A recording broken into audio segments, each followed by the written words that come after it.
Buenas tardes, el artículo de la semana se llama Una estrategia basada en el aprendizaje para la selección de portafolios.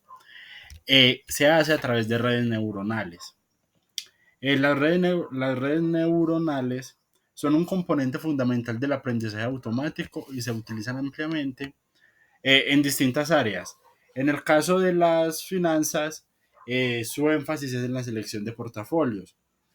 Entonces, antes de continuar con la explicación del artículo, voy a hacer énfasis en todo lo que compone una red neuronal. En principio, la arquitectura de la red.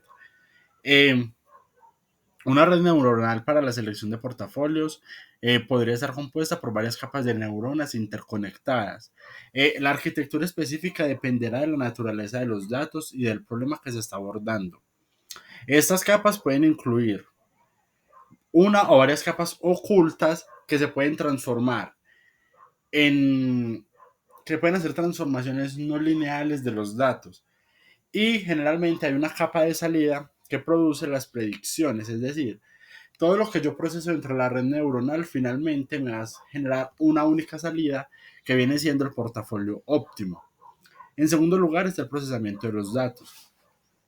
Antes de alimentar los datos de la red neuronal, es importante procesarlos adecuadamente, es decir, hacer la normalización, estandarizarlos, es decir, tener una misma escala para trabajar, dado que cuando ya los datos ingresan a la red, se supone que están en una misma unidad de medida.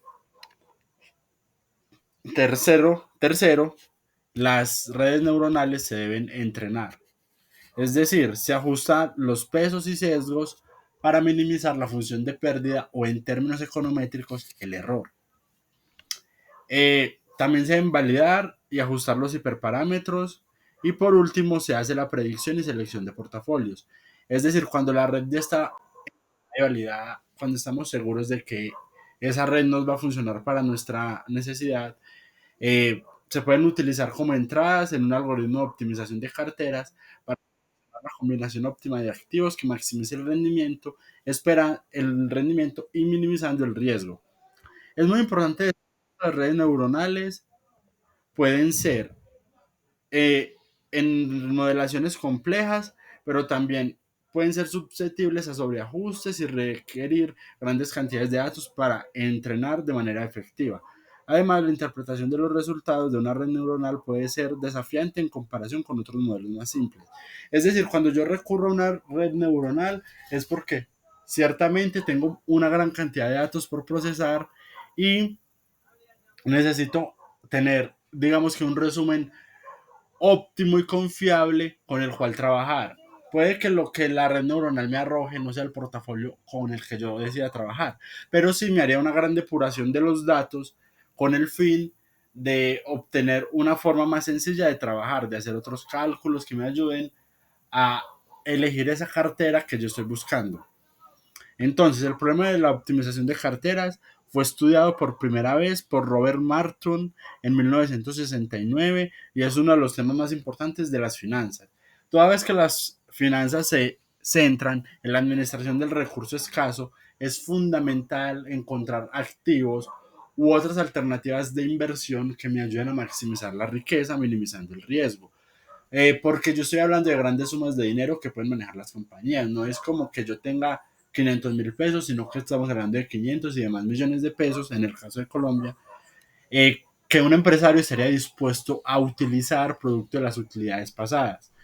Entonces es sumamente importante recomendarle a estos empresarios, a estos inversionistas, carteras confiables que no pongan muy en riesgo su patrimonio, sus activos y que les ayuden a aumentar su riqueza.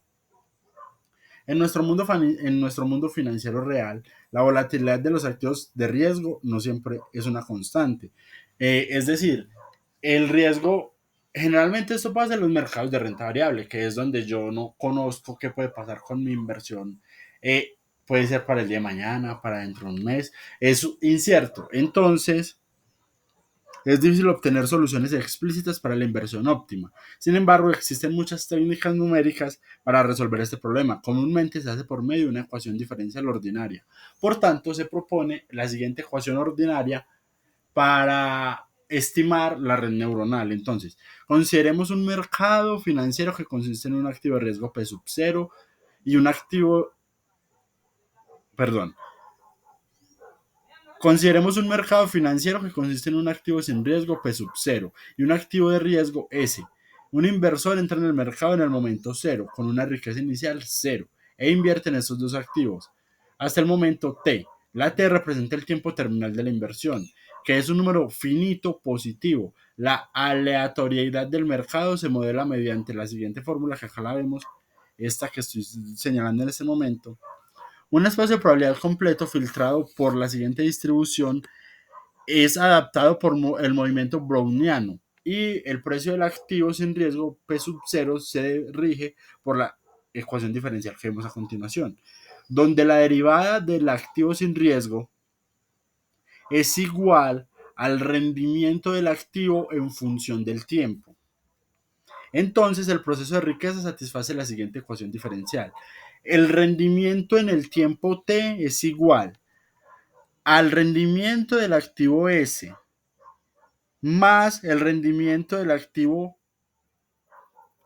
P menos el error, o sea, menos lo que pueda llegar a suceder. Entonces, acá vemos el modelamiento de la red neuronal con base en la anterior ecuación. El objetivo del procedimiento de aprendizaje es aproximarse a la HRB, es decir, al rendimiento o a la utilidad producto de la inversión, por una red neuronal profunda, que es la que se ve aquí a continuación. Bajo este supuesto, tenemos una red neuronal informada en función de R y B. Se deriva de la diferenciación automática en el software de aprendizaje profundo como TensorFlow. Es decir, este TensorFlow es el que se utilizó para realizar la estimación. Una vez se realizan los procesos y los cálculos, podemos concluir que es funcional, es decir, que trabajar con redes neuronales para optimizar carteras o portafolios de inversión es viable y recomendable. Sin embargo, se recomendaría que antes de yo tomar esta alternativa, en principio, intente con otras que sean un poco más sencillas de entender, un poco más fáciles de trabajar y de comprender para los empresarios, porque muchas veces los empresarios simplemente disponen del recurso y esperan que sea el financiero quien les sugiera, pero muchas veces el financiero también tiene el conocimiento sesgado, por lo que no es capaz de llegar a lo que él está esperando y podemos llegar incluso a hablar de pérdidas. Entonces, la selección de portafolios basada en el aprendizaje es una estrategia que utiliza algoritmos de aprendizaje automático con el fin de optimizar la composición de la cartera. En principio, se debe hacer la recopilación de datos, segundo la selección de características, el entrenamiento del modelo, que fue todo lo que vimos en principio cuando hablaba de las redes neuronales, y como paso final, la optimización continua. Es decir, el mercado financiero es dinámico y cambiante. Por lo tanto, con el tiempo, todo lo que yo pueda estimar puede llegar a variar. Por lo tanto, es importante monitorear regularmente el rendimiento de la cartera y ajustarlo según sea necesario. Esto puede implicar volver a entrenar el modelo con datos más recientes o ajustar los parámetros de la cartera.